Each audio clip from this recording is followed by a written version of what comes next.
Hello and good morning or good afternoon, depending on which side of the country you're on. Welcome to Genesis Legal Group's presentation of co-parenting back to school strategies. We're so excited that you can all be here with us. I know some of you are watching on our live streams via Facebook or Instagram. Sometimes people are on YouTube, but welcome if you're directly with us in Zoom. And we're just happy you can be here. So as we get into our presentation, just a few rules of thumb I just want to remind each of you. I know some of you are veterans to our co-parenting workshops, but I just want to make sure you all remember that this is a safe space and you can ask any questions you'd like, so long as they're really not that legal in nature. This is not set up to replace or be in place of a lawyer client relationship. We're here just to guide you in terms of some practical tools and strategies you can use to help make your co-parenting life a little easier so that it can benefit you and your children. I also want to remind each of you that if you have questions, feel free to raise them, bring them up, and try not to be too harsh with other people's questions. Again, this is a safe space. And if you can also keep confidential some of the issues that we have today, just so that everyone feels safe to bring up any issues that they want. Please remember that this is a safe space for all. And I also, in addition to my trusted right-hand person, Samantha to my right, and her amazing partner in crime, and my great helper with these workshops, Colin, behind me, we have a new member of our team, Matt Motley, who's also here. And I just wanted to shout out to him and let him introduce himself to you because he's going to be a face that you see moving forward. And he's also here on our team to answer any questions that you have. Some people feel more comfortable with men, some people feel more comfortable with women, however you best want to see yourself, or however we can serve you best. Please always make sure we're here for you. So Matt, take it away, and why don't you tell the audience here just a little bit about yourself and that you're here to serve everybody, just like we are. Sure thing. Thank you, Sabrina, for the introduction. As you said, my name is Matt Motley. I'm a senior attorney here at Genesis Legal Group of Michigan, and I'm really excited to be a part of this team and get this started. I'm also really eager to help in any capacity I can for these workshops. Briefly about me, I've been practicing for the past 7 years, specifically in family law for the past 6 years. I'm ICLE certified. I have my family law certificate, so I've been doing this for a little bit. And really, it's my passion to help navigate people through what is usually a foreign process. So, again, any questions you have for me, I'm a pretty easy guy to find, and I really enjoy working with you all through these workshops. Thanks so much, Matt. And again, just to remind everybody who is here today and present, if you do want to have a consultation after this workshop, if you're not currently a client, please feel free to reach out to us. And as a special bonus and a special offer for those attending, we will definitely give you a free consultation. Normally, we have to charge just a nominal fee for our time, which is a real value because normally our hourly rates are much more than what we charge for our consultations. But for those attending today, we are going to be offering our consultations free of charge. And if you'd like to reach out to any one of our team members, either in Michigan or Arizona, please don't hesitate to call or email and let us know that you've been attending and you were in attendance, and we'll definitely give you that consultation free of charge. So without further ado, let's get into it. So we are, as we discussed earlier today, talking today about school and back to school for children. And we know that even without a split household, it is oftentimes very anxiety provoking and a lot of tension for children and stress induced time for kids going back to school. But when you add the layer of whether it's a new split household, whether there's issues, the co-parenting dynamic, children often feel that. And because of that, we want to help you to navigate these waters so that the children feel less stressed or anxious or tense. And we can help implement and empower you by implementing tools and strategies so that your kids and you also have a much more peaceful time during this time of year. So let's start at the basics. What is co-parental support? What does it truly mean to have that type of support in the other co-parent? Well, it really means having a unified approach. And I know you're probably sitting there thinking, well, gosh, if I had a unified approach, I wouldn't have been divorced in the first place. Well, this is true. However, that doesn't mean that you can't try to have a more unified approach as co-parents moving forward. And that is really all about how you approach the topic, how you really try to engage your other co-parent, talking about homework routines, bedtimes, screen times, trying to present a unified front. Now, again, we can't always control what the other person is going to do. All you can control is yourself and how you approach these topics. And in addition to that unified approach, we want consistent schedules, consistent support. We have deadlines, we have extracurricular activities, we have sports, we have music classes, we have drama, anything and everything that the child is involved with is for the child. It's not for the parent. And sometimes when we have parents that are not too cooperative with all these activities, they confuse that and they think it's their parenting time. Well, sometimes that boils down to whether they've approved of that activity or not, which we can get into further detail down the road. But let's just assume both parents have already agreed on these activities. Both parents are mutually responsible in terms of the schedules and in terms of the monetary commitment. Well, then it's about cooperating and talking and, fluid conversation. So we have to talk about pickup times and drop off times and supporting each other if the other parent can't. It really just means setting aside your differences for the betterment of the children. And at the end of the day, that's what we all try to aim for when we are looking at the most idealistic co-parenting styles and methods and approaches, because that should be our modus operandi. What is in the best interest of our children at all times? And that means setting aside our differences and doing what's in our children's best interest. So like every other workshop, we often bring you situations and hypotheticals because we find that that helps you to kind of boil things down and to make things a lot more practical to see how they apply in your situation. So I'm going to read situation one and I'm going to ask Sam to help with these answers. So looking at this new school year, it's important to consider the importance of communication with your co-parent regarding issues that affect your kids. School can present many challenges, many new challenges for co-parents, including dividing school supplies and costs, picking up and dropping off the times, who's going to do it, who's responsible if they're sick, who's responsible if they have a doctor's appointment, and of course, all the extracurricular activities that so many more kids are involved with now, more and more and more. So how do you think these responsibilities should be divided among co-parents? Are there any potential issues that you can see arising? And Sam, I'd like you to talk about these. Absolutely. So every person's co-parenting situation is different. There's not a one size fits all, but we definitely have some advice that we can offer you to each of these four things. As far as division of school supplies and costs, that can be tricky. We all know it's expensive to send kids to school with all the things that they need for the classroom and for themselves, the new outfits, the first day of school outfits, and those types of things. When it comes to specifically dividing, if you have more than one child, perhaps each parent could take a list for each child and make it a special day with that child. If you're able to go together, if you have that type of relationship with your partner, maybe you make it a fun family day where everybody gets the supplies together. If you have one child, it's important to communicate with your co-parent who is going to buy the backpack, who is going to buy the notebooks, the folders, and all the different supplies. Just have a plan, communicate with your co-parent about that plan, and make sure that you execute it to the best of your ability.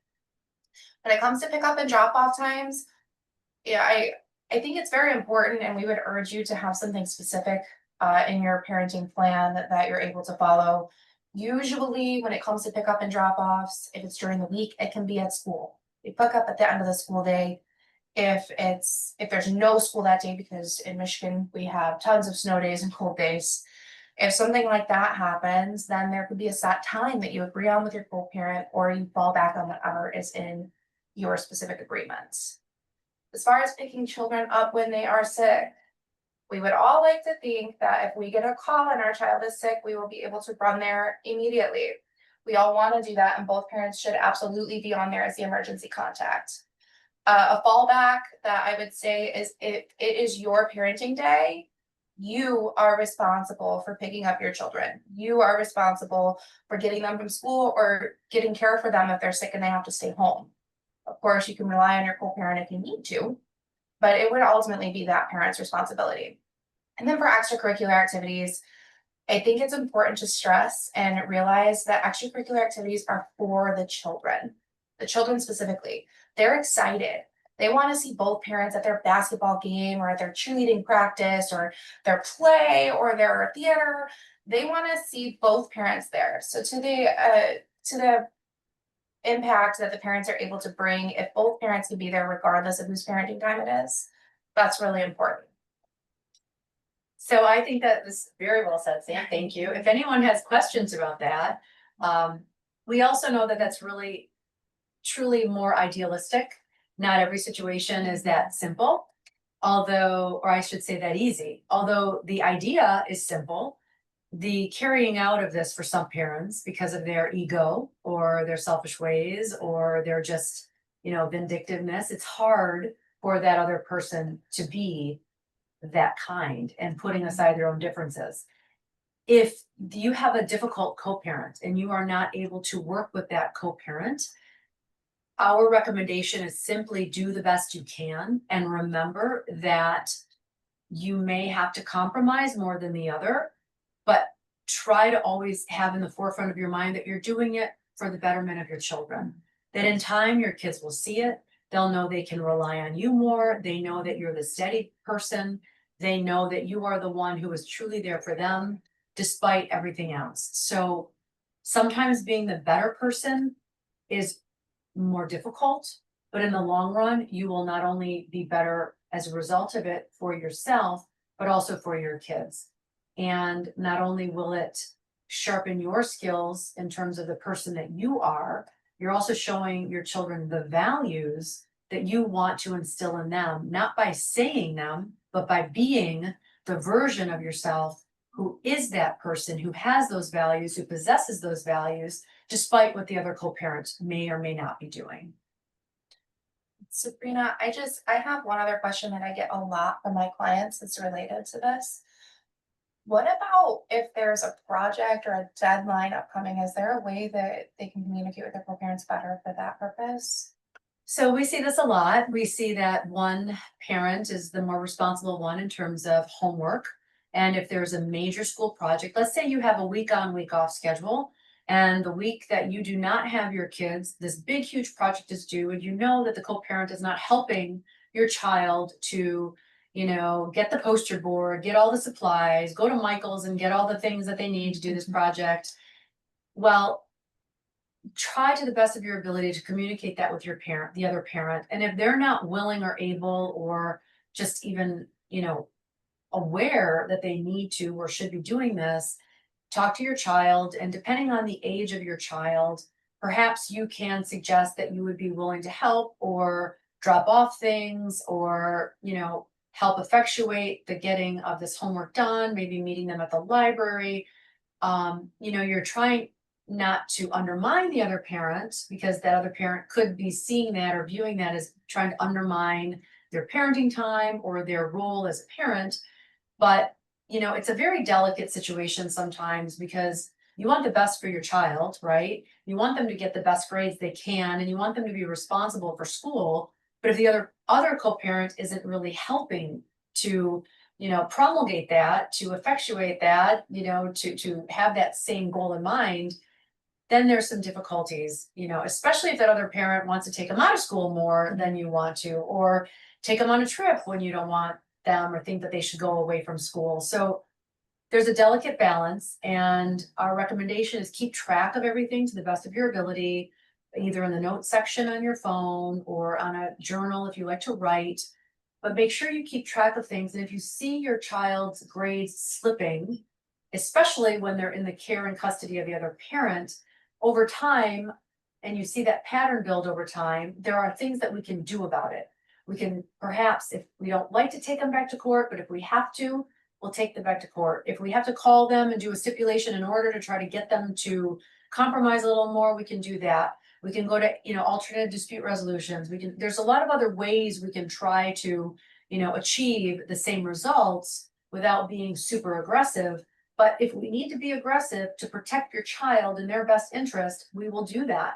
You just have to do the homework necessary so that we know the position that you're in and that we have all our evidence that's lined up and well enough and good enough so that we can go to court or these other ADR methods that we talked about. So here's just a few statistics on children's school performance. And we think this is super important, especially when there's split households, because it's people often worry that their child is going to suffer in a split household. But we find that children residing in a home where they feel cared for and supported, so it really just takes one home, one of the parents really need to provide that stability, that peace, that consistency. And believe it or not, children thrive much better with discipline than a lack thereof. So because that discipline shows really in a deeper subconscious way that there's care, there's support, there's consistency, they have a much better self-esteem, they feel better about themselves, there's a higher attendance at school, they perform better, they're more likely to pursue a higher education, they graduate. The statistical rate for those graduating is much higher in those types of households. So if you're ever afraid that your child is going to run to the other parent because you have rules, well, let me reassure you that that's truly not the case. If you have rules like a specific bedtime or brushing their teeth or making sure their homework is done before they, play their video games or go to their friends' houses, well, then you're doing the right thing by them because you're instilling those habits and the patterns of behavior that not only increase their self-worth and self-esteem, but it also builds that confidence in them to have a higher self-esteem, because confidence is built by asking your child to do something and they might be afraid to do it the first time around, or they might not know how to do it. But the more you flex that muscle, the more you prepare them in the world to do things that they otherwise would be too afraid to do, that builds their self-worth, that builds their self-esteem, and then they can accomplish anything and everything that they want, that they put their mind to, no matter what the other co-parent may or may not be doing.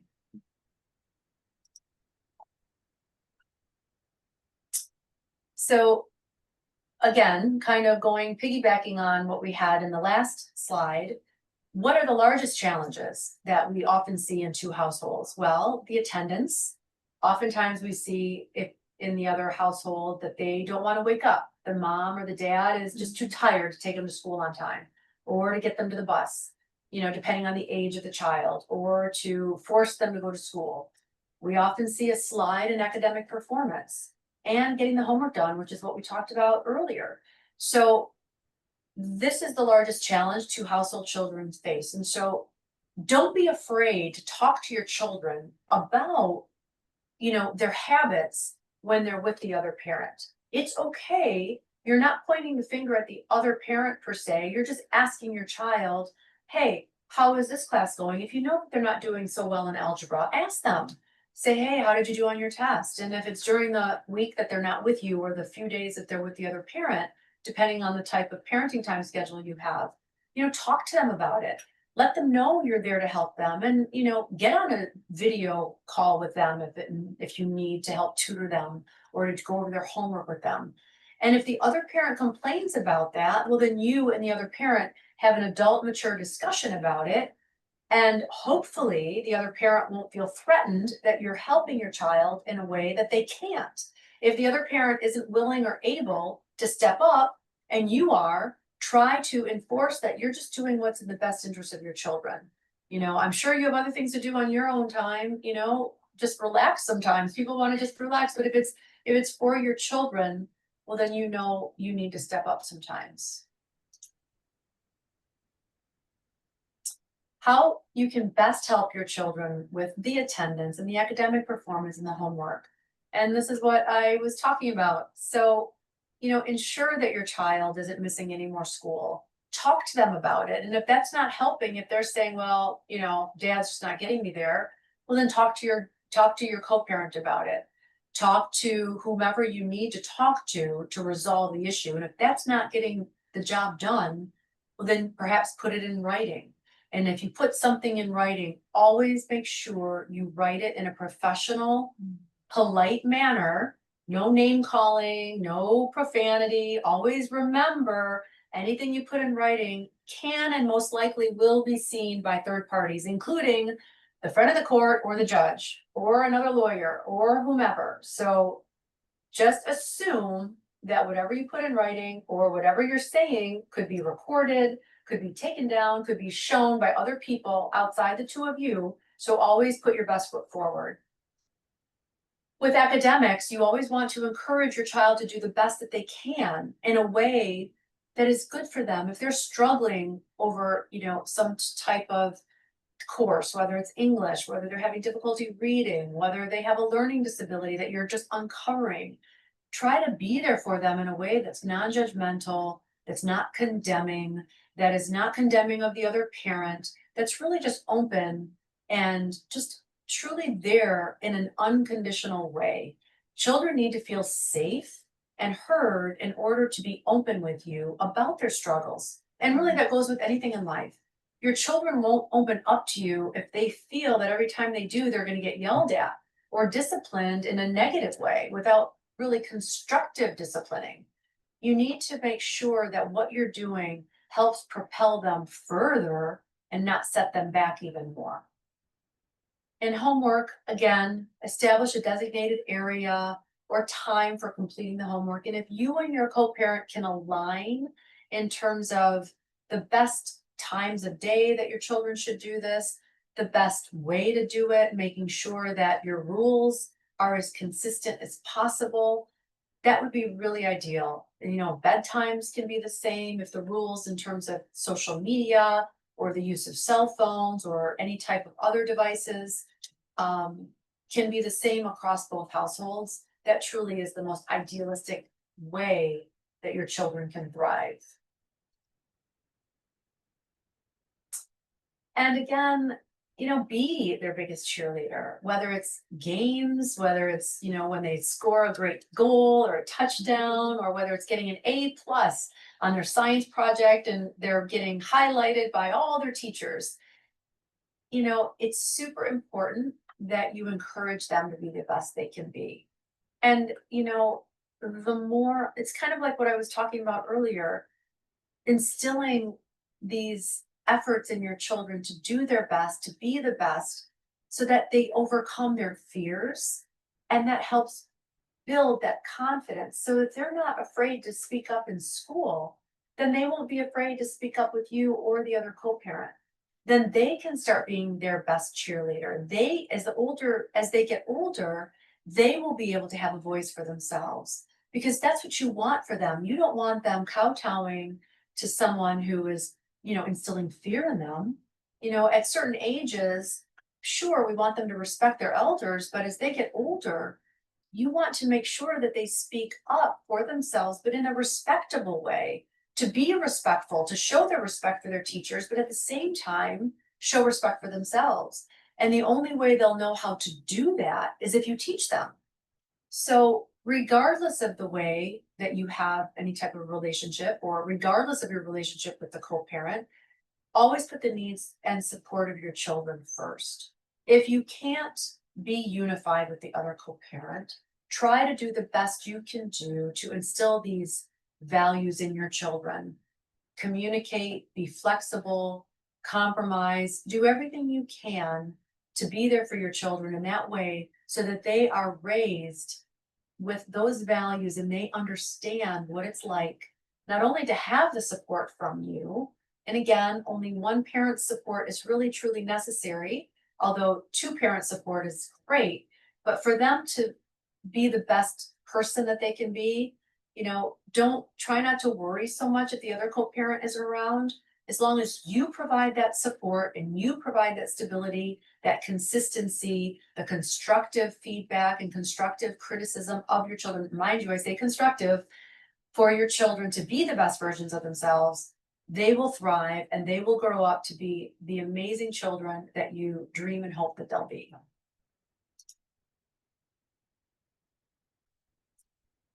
And this is another key to having your children feel safe in your presence and in your home. Making sure you know who your children are hanging out with. First of all, that's super important because kids are not only formed by you, the parents, but by their siblings. And so many studies show also by the friends they hang out with. So if you don't know who they're hanging out with, well, then I would recommend you get to know their friends, especially as they get older. It's extremely important to know who they're getting influenced by, who they are hanging out with, whether they're good or bad. And you know what I mean by that. Encourage having your kids talk openly to you about their friends. A lot of times, kids are like, oh, mom is just a friend. Well, who? What are they doing? Who are their parents? Where are you going? Ask the questions. Don't be afraid to find out more about your kids' friends and find out what they do, what their hobbies are, what their activities are. It's super important because if you think that your kids would never do certain things like drugs or party or hang out with the wrong crowd, well, then I think you're assuming something that may or may not turn out to be true.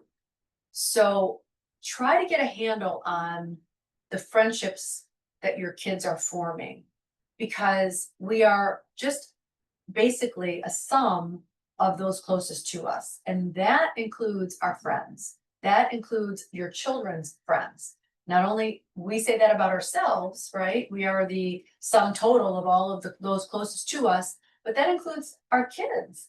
Who are your kids hanging out with? What are they doing? What types of groups are they involved with? So if they're younger, you can encourage interactions with those social connections and arranging those play dates and getting them involved in those clubs that you really want to try to get them involved with. You have that influence over them as they're younger. But as they get older, we have less and less influence over our children if you don't get a hold of it soon enough. And if you're saying to yourself, well, my kids are teens and that ship has sailed, no, it's never too late. Get involved, ask questions, try not, if you've come from a position of never asking those questions, and now all of a sudden, you turn a 180 and you start asking questions, well, your kids are gonna feel threatened by that.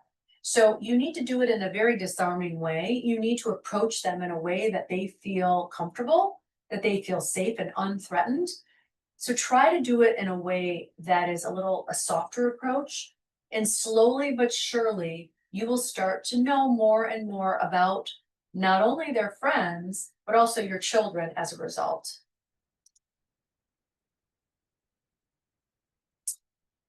The emotional engagement that we need to have with our kids cannot be understated. When our kids are feeling emotionally connected, not only to you, but to their friends, to their peers, to their parents, their teachers rather, they feel more involved. So not only does it help your kids, but it also helps you as a parent to feel that emotional engagement. So they are a mirror of you. You are the one that has to bring forth that emotional engagement in order for your children to feel safe, to feel that they can be emotionally engaged with you. It's extremely important too during this time of year because back to school season can bring so much. It's exciting. They get all their new school clothes if they don't have to wear uniforms. They can get all in new activities and meet new friends. But it's also extremely anxiety provoking for them. They could be going to a new school for the first time, meeting all new people. They could be in a high school for the first time or a middle school. There's so much change for kids. And now with so much pressure on them in ways that we just really don't really know as parents you know, especially with this younger generation of all the social media and all the pressures and everything being shown now and visible, and everybody's trying to appear the best that they can appear, you know, on social media, it's a much different type of pressure than ever before. So just be cognizant of what your kids may be experiencing and what they may be feeling. So try to stay synchronized with your other co-parent to provide that consistent support. Make regular check-ins with them. Ask, hey, how is Susie doing when they're with you? You know, talk to your co-parent. And if you can't be friendly with them, or at least, you know, friends would be great to for the betterment of your children, but if you can't be friendly, then just try to be respectful and ask in a respectful way, hey, how is our son or our daughter doing while they're in your care? Because it's really important that the two of you are aligned. And again, if you can't be, if it's super difficult and you have a difficult co-parent or a difficult co-parenting relationship, call us at Genesis. We can help you. We can walk you through things. We can guide you in a step-by-step way, that we can write emails to help you. We can write text messages. We've done that with our clients. We can sit there word for word, help you to know how to communicate, to help you get and start getting a much better relationship with your co-parent.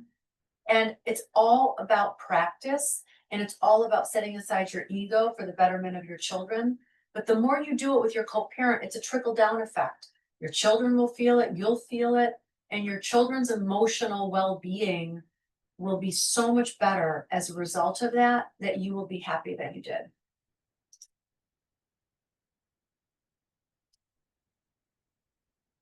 You know, speaking of emotional well-being of your kids, it's oftentimes very difficult to avoid struggles, right? I mean, that's life. We all have struggles in life. Children are no exception. In fact, they have a lot of struggles. They feel things much more deeply because their lives are so much shorter. They don't have the bandwidth yet to know how to deal with certain things. As we get older, we're like, oh, that's not a big deal. But to them, as younger people, they feel things so much more because they haven't practiced that muscle yet, right? They haven't practiced that muscle of what should be super stressful really in time really isn't. Like, we look back on things that we thought were stressful back then, and now as we get older, we're like, that's no big deal, it's a piece of cake, right? For our children, you know, we need to teach them how to handle stress. So when things come up, when stressful situations come up, talk to your kids, contact the co-parent if you can. Say, hey, I understand Jimmy did really, really poorly in school and he's really struggling right now. He's failing algebra. We need to help him. Get a handle of it. You know, talk to your co-parent, get that unified approach. Consider tutoring, consider, you know, limiting screen time. Try to see if the other co-parent will be on board with that. Try to be aligned in your approach to how we can get Jimmy from failing algebra to doing really, really well next semester. And we need to do this together in order for him to do better, right? So, and if the co-parent, once again, isn't on board, then you do your absolute best that you can do to make sure your child is feeling better about whatever it is that's going on in their life. So it's really important that you recognize these things. You recognize the importance of these things in your child's life. And it's your responsibility. So if it's absences from school, if it's, you know, dealing with a medical issue, if it's dealing with missed classes or failing classes or bullying at school, we see that a lot lately. You know, if it's issues with other kids, then you deal with it. If you can't get your co-parent on board, you need to deal with it, and you need to pull up your big boy or big girl pants, and you need to take care of your child because it's your child and it's your responsibility. So you get to the school, you talk to the teachers, the counselors, you do what you need to do. If your co-parent is open and just perhaps not available because of work travel or whatever, then you relay all that information to your co-parent. You communicate with them, especially if there's joint legal custody, then it's your responsibility to communicate that with your other co-parent, even if they're not there. So you can't really penalize them for not being there if they truly want to be there. And even if they don't want to be there, it's still important that you openly discuss things about your child to them. I know that doesn't sound fair, but that's really the better way to handle things. We have to be our child's role model. We have to be their shield. We have to help them with these ups and downs. And like I said very early on in this slide presentation, our children learn by what we do. Our behavior speaks volumes compared to what we say. We could say something all day long, but if we don't practice that same behavior, they won't listen. They won't really hear it. We have to be the version of ourselves. We have to be that mirror for them, to be the role model, to be that person, to be the young person growing into an adult that we want them to be. So demonstrating as much as we can that patience, the kindness, the resilience, the peace within ourselves, not letting things, get us or rile us, or even if we have a difficult co-parent, still being the one who's taking the high road, who's showing that, that class, who's showing how we need to show up, then your child will see that. They will in turn and in time emulate that. Might not be right away. You might not get that immediate gratification of saying, oh, yep, I did it. My kids are the great, great student of my behavior. You might not get it for a very long time, but you can rest assured that in time, your children will get it, they'll see it, and they'll know it in a deeper level. And it will be embedded in them, in their psyche, and they will know the kind of person that you were. And truly, that's all that you need. You shouldn't need any other outside validation than that. If you truly know who you are and the type of parent you're being for your children, that's all the validation that you should need. Sabrina, we did have a question that was submitted, how, if we're noticing, this person wants to know if they're noticing that there are issues in the school day for their child and they're getting maybe notes home from the teacher, how can they effectively communicate that, especially if they're dealing with a difficult co-parent, to address it? So I don't know if you could hear that, but the question was, if the child is getting notes home, if they're not behaving well. Right. Okay, if the child isn't behaving well and they're getting notes home with the one co-parent, they need to address it with their child, and they need to call the co-parent, and they need to talk to the co-parent. And if that co-parent isn't open or willing, or that co-parent says, hey, well, Johnny's always behaving super well with me, it must be your problem, right? We get that a lot. We get some very indignant co-parents on the other side who feel like, hey, if the kid's acting well in my, care and custody, then I have no problem. It's you. If he's only acting up in your time, then it's on you.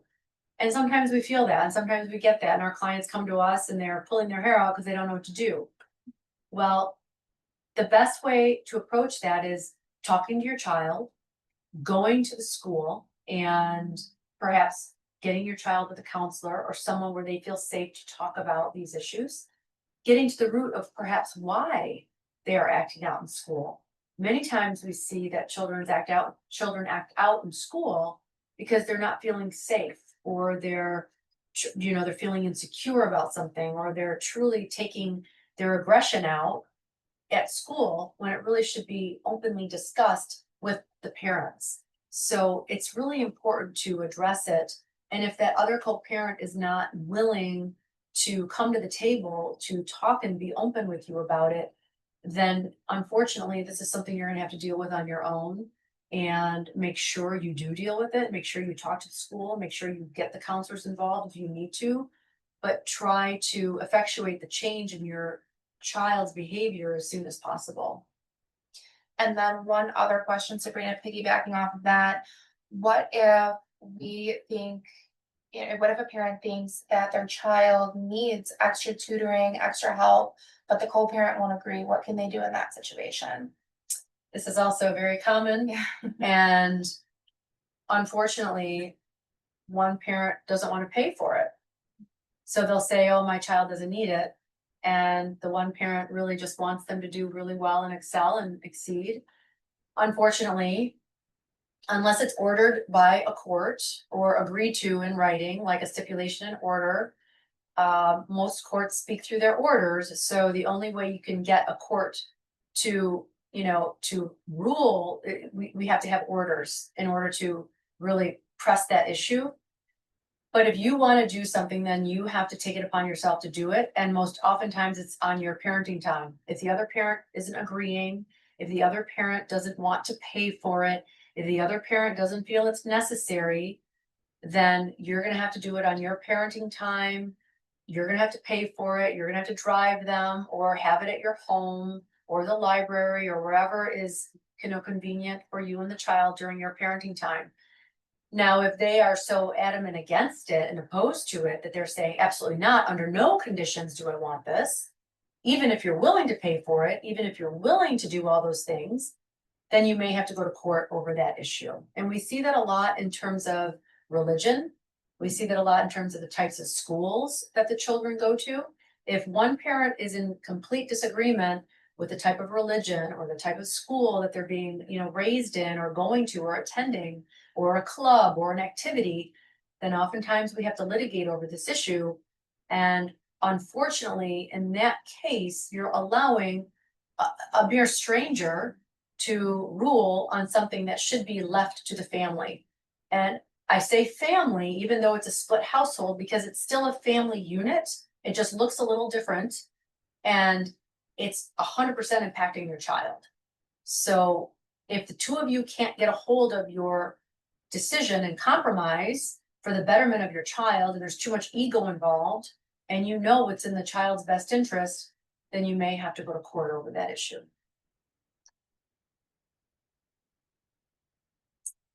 This is exactly what we talked about. So working with your co-parent to budget for school-related expenses is super crucial to avoiding last-minute stress, financial disagreements, and everything else we discussed.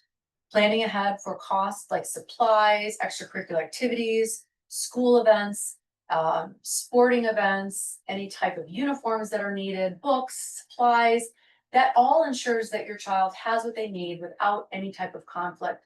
The last thing you want to do is make your child feel stressed out because of, any type of monetary disputes. You don't want your child going to Target, picking out notebooks, thinking to themselves, oh my gosh, what if mom can't afford this? What if dad is, making my mom feel guilty because we can't buy the calculator that I need for math? You don't want your child to feel that. So don't put it on your child. Don't tell your child, oh, well, dad's not paying, child support, so I can't buy you this notebook. You might say, hey guys, we need to plan for this or prep for this. Don't put it on your child that because I'm not getting support or because your dad or mom isn't supporting me enough or paying for enough. Don't let your child hear that. They don't need that extra stress. So be very careful with what you say. Make sure you have that filter on. Don't let your children feel that stress you might be feeling with the money. If they need to get a part-time job, if they need to do more around the house to help you or more, to help as they get older, obviously, right? I mean, the older they get, the more responsibilities they can have, and they may be able to get a job to help offset some of their expenses. But until that time, don't put it on them, and if a co-parent is unwilling to help with some of these extra things, or, we often get in our office, in our practice, well, I'm paying for child support, so lunch money should be taken out of that.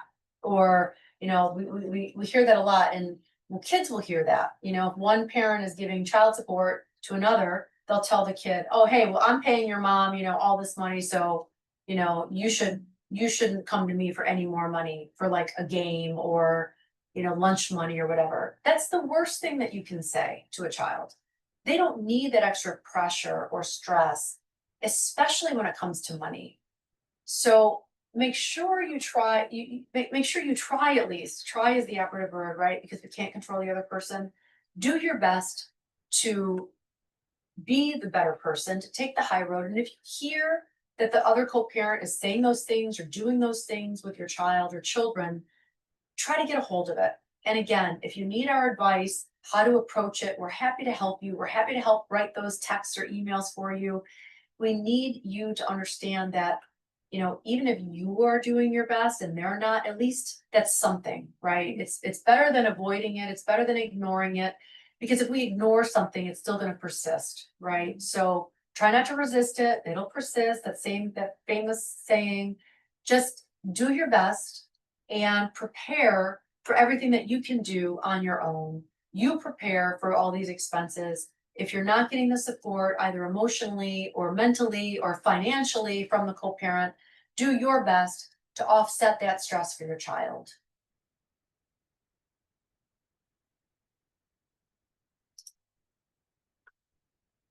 And here we are coming up another hypothetical. And I'll just read it again and we'll answer the questions as we should at the end. Aaron and Shelby share a 12-year-old daughter, Kristen. They just finalized their divorce on August 1st of this year, and the family is getting used to their new lifestyle now that Aaron and Shelby are living in separate homes. Shelby recently noticed that Kristen is acting very strangely.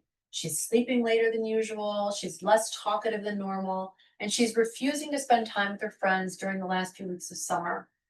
Kristen started becoming aggressive towards Shelby, yelling and calling her names, and when Shelby tries to talk to Kristen about her behavior, she is met with slammed doors and silent stares. Shelby tried talking to Aaron, her co-parent, about her concerns during the last parenting time exchange, and Aaron brushed her off, calling her dramatic and saying she was overreacting. Something we talked about earlier, right? So Aaron is probably saying, well, she doesn't do this in my watch, right? But Shelby is genuinely concerned that Kristen may be in trouble. What should she do? Sam, take it away. Well, this specific scenario touches on a lot of things that Sabrina mentioned earlier. It touches on Aaron saying, well, not my problem. It only happens with you, mom. But it also touches on what, we really stressed. You have to be involved and understand and know who your children are spending time with. What shifted this? Could it possibly be the divorce? At 12 years old, they feel a lot.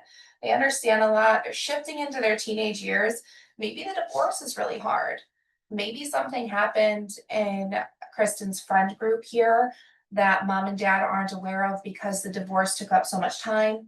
Maybe Kristen is feeling uneasy or left out. Maybe going into 7th or 8th grade is really stressful for her.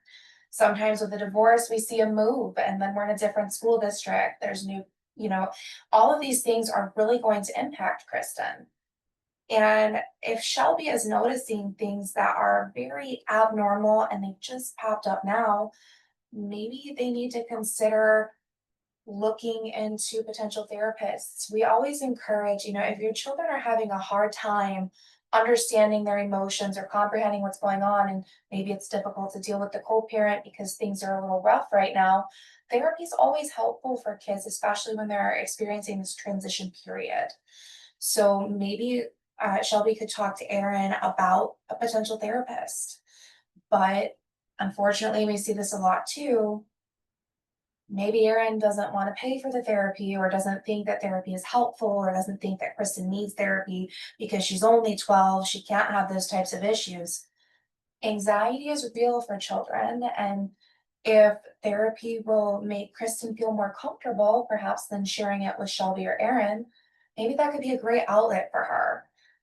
In the event that Shelby thinks therapy is necessary, she could look into different options and send those to Aaron along with her thoughts.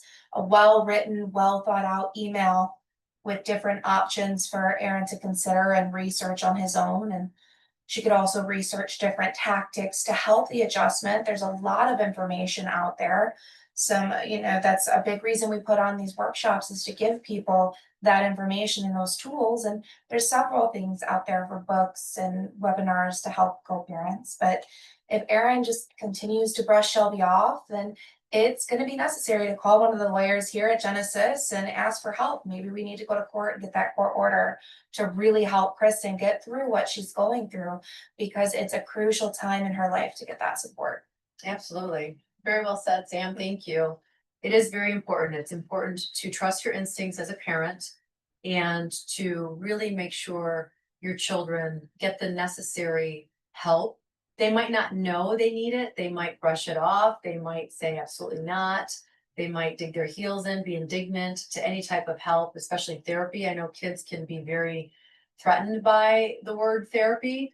Maybe there's a group, maybe there's like a social group that you want to get them involved in, or maybe it's a special hobby, anything to get her out of her own way, if you will. Sometimes I know, especially around that 12, 13-year old, for girls, you know, it's a difficult time with the puberty and the transition and, you know, sometimes boys deal with it a little later. So it's just, it just depends on the child, and it depends on what you think they may need or how they may open up. Maybe it's a church group, maybe it's a special, you know, Boy Scouts or Girl Scouts or some type of group where they feel heard and seen among their peers, you know. So it really just depends, but you as a parent really know your child the best.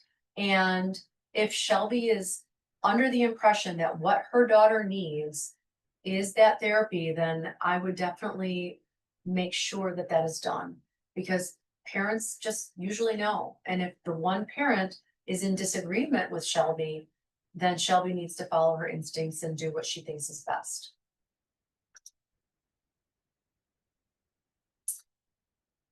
So we talked all along about how do we cultivate this co-parenting thing, right? It's cooperation, it's communication, it's, you know, compromising, whatever it is that helps create that stable foundation for your child, making it easier to stay engaged with your child in important school events and progress updates. Whatever it is that you do to help the two of you, you and your co-parent, make it best for your child. So communication, coordination, and in the best of circumstances, your children will feel supported and secure, even in a split household, right? By both parents. I know we talked earlier about one household is genuinely, truly, genuinely enough for your child to feel safe and secure and grow up to be very healthy and adaptive and just really happy. But if both parents have that stability, and if both parents have that genuine care and concern and support for the children, then there's even double the happiness, double the emotional stability for your child. So we do our best to cultivate an amazing co-parenting relationship. And, you know, that starts really from day one of your co-parenting journey. But in terms of the school, you know, issues, in terms of parent teacher conferences, it's super important that you both try to attend. If someone's traveling or can't be there, then you try to share all the information. You know, you definitely don't want to alienate one of the parents. And I know this is especially difficult when the two parents do not get along, when they've had a highly contentious, let's just say, divorce or a custody battle, and they're just not speaking, they can't stand the other person. If the school will not agree to two separate meetings, well, then you just have to do your best to set aside your differences and be there for your child. Because at the end of the day, your child did not ask for the custody battle, they didn't ask for the divorce, they're just the victim of circumstance. And you have to remember that. So do your best to be there for your child. And if the school is not allowing for separate meetings, then just, you know, put your big girl, boy, your pants on and just do your best to attend there. And even if they do allow separate meetings, it definitely shows a cohesive unit to the school and to the teachers if you two can attend together. I think not only does the message get, you know, rippled out through the school with the teachers, but your child often will feel that energy and they'll understand that, wow, my parents are actually getting along.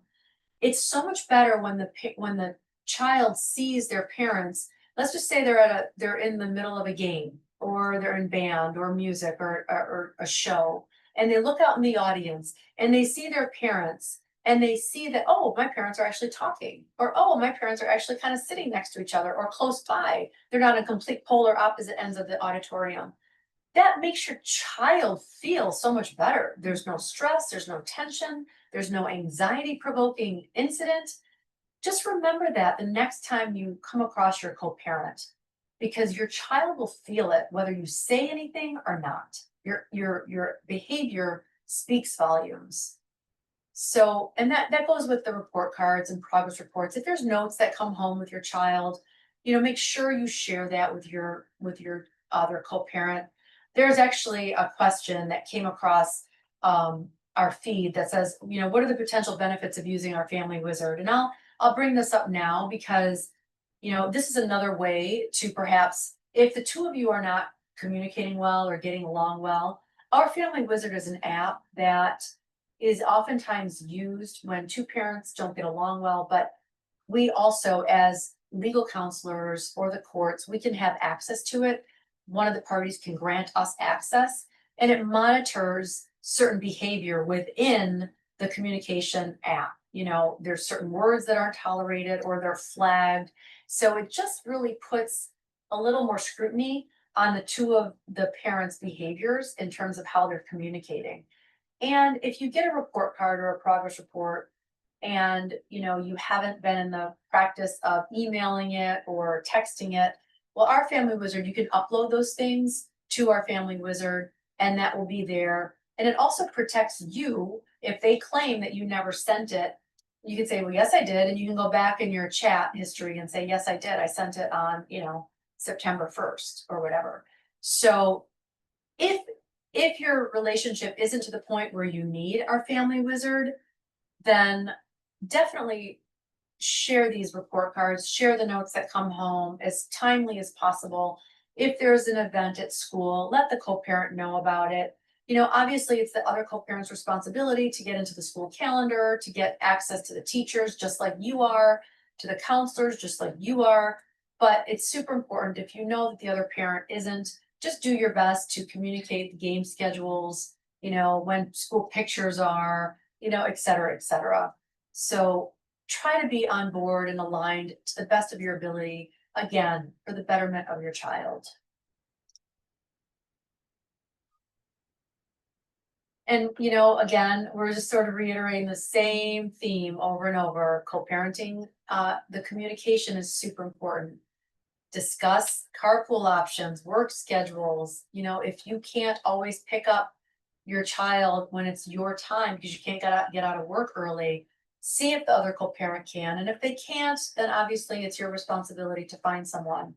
If you need to trade days, it's so much easier to do it in a mature way with the other co-parent than getting the courts involved. Because once you get the courts involved, it raises it up a notch and it just makes it that much more likely that things are just going to go astray. You don't want to leave the fate of your family in the hands of the courts when truly it should be your responsibility and it should be your vision for success with you and your co-parent. And again, if your co-parent is really difficult and you can't, then you can resort to the courts. But in the interim, you can call us. You can call us for help. You can call us for strategies. You can call us for ideas on how best to, communicate with your co-parent. Get the support that you need. Get the support from either counselors or teachers. Learn how to figure out the best system to communicate your child's needs with the co-parent. And, try to discuss with the co-parent, whose responsibility is it to take Johnny to band practice, or how do we take Katie to get her braces, or get a computer, and remember, this is a big thing too, with school property. The property is your child's. Even if one of you bought an iPad, let's just say, we get this a lot, an iPad or a laptop, and the co-parent that bought it said, well, no, that's not leaving my house. I bought it. I'm not letting you take that to your mom's. That's so vindictive and so immature.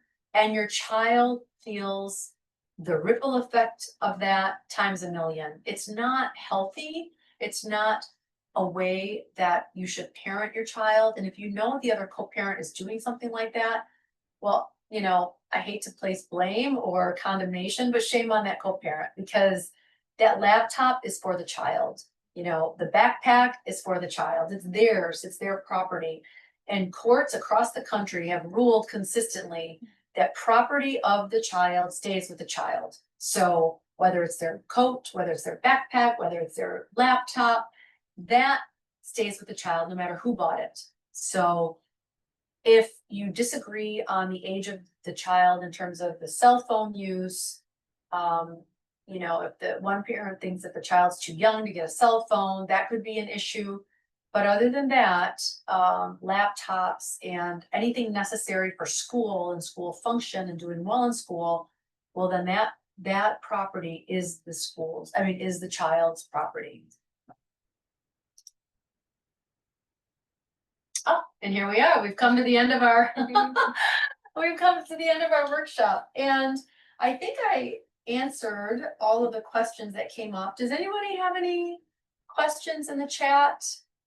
If not, I don't see any, but if you do, like I said, you're always welcome to call us, schedule consultation. And again, you get a free consultation if you've been here today.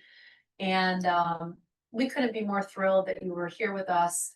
If you liked what you learned today, please give us a great review, 5 stars all the way on Google. Here we have Instagram, Facebook. I know that there's so many different review platforms, but a Google review would be super, super appreciated. And you please connect with us on any one of these platforms. And we're always here for you. And if you need anything else from us in the future, if there's any question that you want specifically answered that addresses your specific needs, please call us anytime. And we're always here for you. And with that, we wish you a wonderful, healthy, happy start to a great school year, not only for your kids, but for you. Remember, this is about you too. And we're here for you. We're here to empower you to be the best versions of yourselves so that you can be the best parents that your kids need to become the best versions of themselves. So with that, thank you so much for being here, and we'll wish you a great afternoon. Bye. Bye.